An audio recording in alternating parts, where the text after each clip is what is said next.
Okay, how's everybody doing?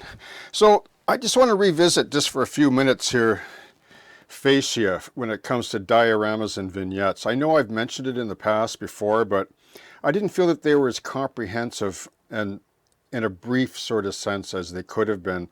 And now that I've been building some of these smaller little dioramas, this is a really great opportunity to just quickly go over how I achieve like a perfect line regardless of terrain. If it's undulating, if it's like on the edge of a road, or if it's the edge of a field, a grassy field like this, you get the idea, right? A nice clean finish makes your model, the model you're proud of, look professional and pleasing to the eye. So it's not that complicated to do. And I have this other piece here. I'll just move this one out of the way and just show you this one. So just to go over quickly here, I wonder if maybe I should just turn that light on. Yeah, maybe that's a bit better. So this is just the wood, you know, like a wood board, painting board you can get at most art or craft stores that I just convert into a diorama with plastic edging. Now here's the thing. I like to build up with foam, etc. I'll go over this quick and then fast mash, whatever, and then put on the plastic fascia, which is glued to the back here. And then I trim it down, and then what I do is I feather the fast mash, in this case, to the top of the edge. And then what I do is I lay this Tamiya tape, okay? This is Tamiya tape over top of the fascia after I've painted it. And in this case, I like to use this paint here, this Rattlecam by Tamiya TS2. I find this to be excellent paint. It's not the cheapest spray paint. If you have a paint you like to use, that's great. I like it because if you use their tape with their paint, it's almost perfection, okay? And I say almost because, well, I'll mention that just at the end.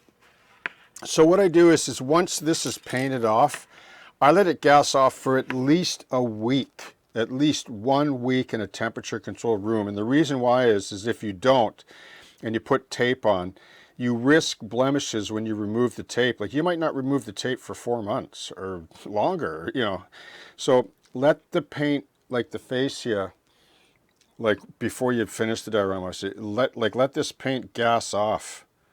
Okay, now once, like that's what your fascia is going to look like before you build the diorama. It's already going to be painted and finished. And then I like to mask off with Tamiya tape, and then I take a knife and I just, like a brand new number 11 blade, and I just put a nice beautiful slice, like I clean the top of the tape off to the edge of here. Okay, so now that, like this is already done, like this is already painted just like this one. Like this edge looks just like this edge here is already done here, okay? It's just all covered up nice now. Now there's one more thing I do to ensure a nice crisp line, because you want to protect against bleed, paint bleed, okay?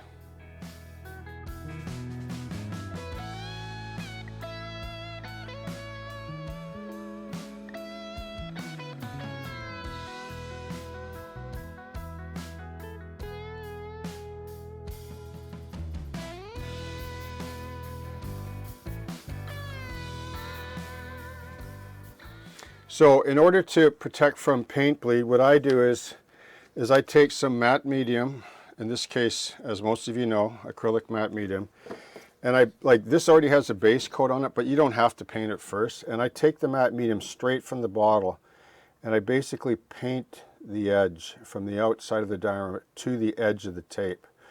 Now this is matte and transparent. So this will ensure a seal, a nice tight seal from the terrain edge, which is the finished level, regardless of paint, to the tape edge, which will seal your fascia off, your nice clean fascia, okay? Now when I go to slop paint on this and glue and whatever, when I go to peel the tape off, I'm not going to have any bleed, any ugly bleed. Here's the reason why I build my trees out of wire. Okay, so you see that edge? Now here's one more thing. If you get a blemish, if you do, and it can happen, Okay, this is what I do. So I know for this particular color, TS2 Tamiya, dark green, if you want to mix a touch-up paint, I find that this Model Air, which works good with a traditional, like a little touch-up brush, I just take some of this yellow olive. It's 71.013. I don't know why they have yellow in there. It might be like a tint, but it looks almost exactly like it's the closest match to this color if you add just a drop of black, like just a small little bit on a yogurt lid or whatever palette, and just darken it just a tiny bit, and then take your brush and just, like even a smaller brush, and just touch the edge just to clean it up. And your fascia will be perfect. Like it'll look perfect, like the edge. Okay? So I just wanted to share that with you. All right? So happy modeling, and I hope that you have a great day.